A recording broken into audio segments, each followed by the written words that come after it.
WhiskyJason here by Whisky Live Dublin 2023 together with Rob from Teeling Whiskey.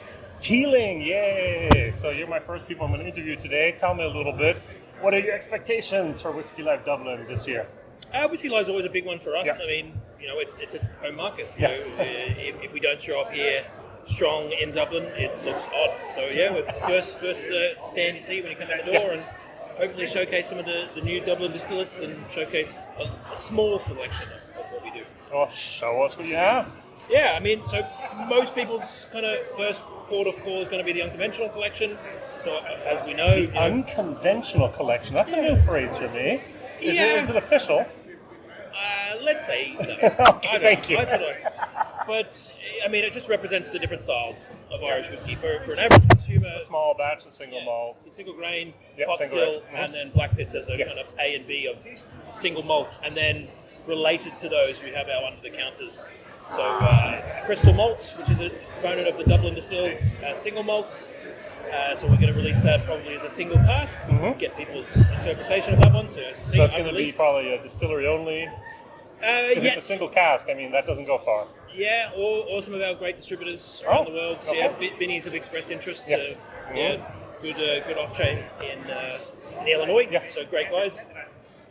Related to small batch, we have our Muji Soshu, so the Japanese Explorers edition. Oh, I have Muji not seen Soshu that cask, yet. so Yeah, may I show it to the camera? Of course, yeah. All right, so look at this thing here.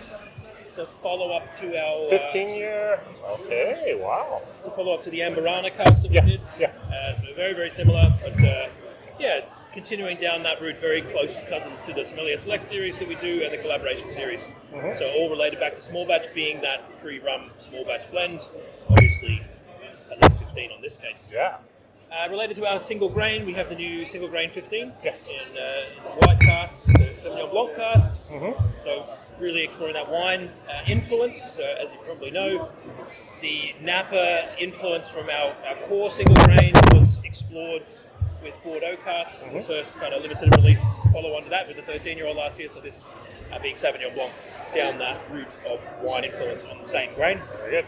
The Virgin Portuguese Oak, so related to pot still, being the same distillate, but the difference being the cask influence. This is the Wonders of Wood series. This is number 2, isn't it? Yeah, So number 2. will be is there number 3 in the pipeline? Yeah, we're looking at it. Yeah, Okay. I mean, it's been remarkably well received. Yes, it has. Big orders coming in off the back of awards and things like that. Puts a bit of notoriety on the category and Yep. the style. So orders being placed by Germany, by the US, so it allows us to reinvest in the idea. Yep. So yeah, we're already looking at number 3 and number 4. But Great. number 2 here, Virgin Portuguese Oak from the Iberian Peninsula. And then to Black Pits, we have the Black Pits cask strength. So a fantastic side-by-side with our core Black Pits. Black Pits being a triple distilled malt. The cask strength being Double. a great example of a double Yep. distilled malt. So showcasing exactly what's happening. My video is about 6 to 8 weeks. It's been online now. Oh, nice. I like this. And I'm not a peat lover. It's a little bit similar to the Connemara days. Yeah. I think in bottle, like that dropped to about 15 parts per million, even though we bought it in at 55. This one, same stuff, but still sits around 35, which would have been kind of your core Connemara level. And it doesn't have that sauterne influence, so we kind of reel back the fruits and go a little bit more of that kind of medicinal quality that you would expect of an Irish peated malt anyway, not necessarily either. Right. Now, Irish whiskey, at the end I always have to ask the question, where do you see Irish whiskey in the next 10 years? It's funny, like someone asked me the question, well, like I think we're just scratching the surface I know. of the possibility of flavour. Someone asked me the other day about cask finishes, and do you think it's a bit of a fad that's bursting the bubble? But again, like we start to talk about the different wood types and seasoning, but we haven't really seen the cross-pollination of both those things yet. Oh. You start talking about, we did a chestnut cask that had been previously seasoned with PX brandy, but we now have a distillery exclusive, which is a red wine chestnut cask. So we start to see the seasoning of these alternate woods as well. So we're only just now expanding upon that. And then you start to also talk about the symbiosis between seasoned casks. For us, working with Dot Brew, you're not talking about a cask that's been 20 years and that's only had Scotch in it from the bourbon industry. Instead, it comes from the bourbon industry, has Irish whiskey, then beer, then Irish whiskey, then beer. Over the matter of like 5 years, 6, 18 months in each, it starts to become less of what was the previous liquid in that cask and more of the lineage Right. of that cask. Yeah. It was red ale, then it was whiskey, and then it was dark porter, and then it had rum for a bit, and then it was whiskey again.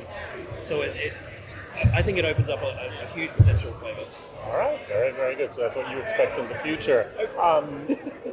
Can you give us a rough estimate of the amount of cask at the moment you have in storage from the Dublin distillery?